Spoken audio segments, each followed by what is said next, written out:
वीरेन जी, तुम बम मारता है, चुपके से मारना है। ये मेरे शब्द नहीं, मणिपुर के मुख्यमंत्री वीरेन सिंह ने एक बातचीत के दौरान ये बताया कि भारत के गृह मंत्री ने उनसे ये बातचीत की। इसकी सच्चाई क्या है? क्या मणिपुर के मुख्यमंत्री बम फेंकवा रहे थे मणिपुर हिंसा के दौरान? क्या मणिपुर के मुख्यमंत्री को देश के गृह मंत्री ने चुपके से बम मारने की बात कही? यह सच है या झूठ है? कैसे पता चलेगा? और बार बार हम लोग ये बात कहते रहे कि मणिपुर की हिंसा राज्य प्रायोजित हिंसा है।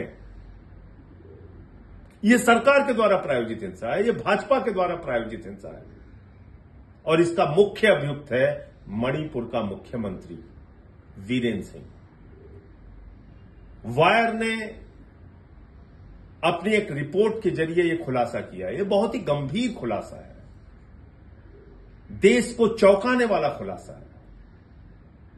और इस खुलासे में जो रिकॉर्डिंग सामने आई है मणिपुर के मुख्यमंत्री की, वो साफ तौर पे कह रहा है कि देश के गृह मंत्री अमित शाह से उनकी बातचीत हुई और उन्होंने कहा चुपके से बम मारना है।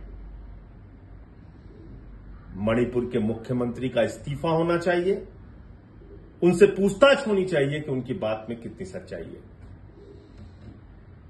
फिर वही मुख्यमंत्री यह कह रहा है कि कारगिल योद्धा की पत्नी जिसको निवस्त करके घुमाया गया, उसको हमारे लोगों ने बचाया।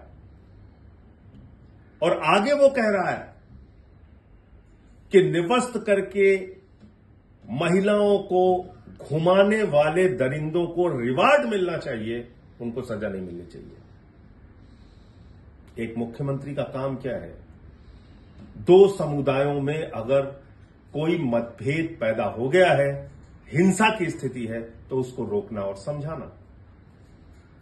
मणिपुर के मुख्यमंत्री का तीसरा ऑडियो जो है वो कहता है एक समुदाय के बारे में कि वो किस तरीके से सत्ता में और नौकरियों में हावी हो रहे हैं। इसका मतलब कि उनके ऊपर एक दोषारोपण करके उनके खिलाफ लोगों को भड़काने की कार्रवाई, ये भी मुख्यमंत्री कर रहे हैं।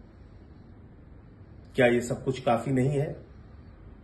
ये जानने और बताने के लिए कि मणिपुर की हिंसा राज्य प्रायोजित हिंसा थी, सरकार प्रायोजित हिंसा थी, बीजेपी के द्वारा प्रायोजित हिंसा थी, मुख्यमंत्री के द्वारा प्रायोजित हिंसा थी और इसमें केंद्र सरकार का पूरा संरक्षण था।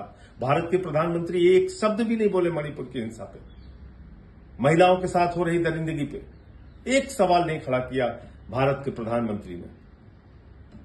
ये तमाम ऐसे सवाल हैं जिसका जवाब सरकार से मांगना चाहिए और आवाज उठानी चाहिए। ये जो वीडियो सामने आया है, ये जो ऑडियो सामने आया है, ये बहुत चौंकाने वाला है और निश्चित रूप से इसके बारे में सबको एक स्वर में आवाज उठाना पड़ेगा, सरकार से सवाल पूछना पड़ेगा। जय हिंद।